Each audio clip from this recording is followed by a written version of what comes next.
Ever notice how in scary stories, animals can sense spirits that you, humans, can't? Ever notice how the spirits are supposed to move incredibly fast?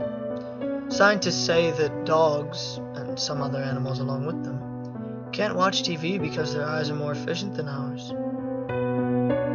Therefore, all they see on the TV is one picture or just static.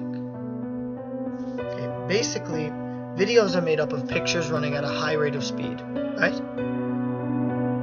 It would be like if I sped up a video 100 times, all you would see is static. Correct. It's the same with dogs.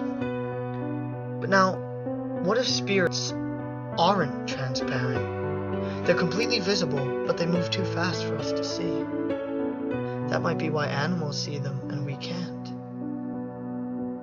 That would explain the shadows you sometimes see out of the corners of your eyes.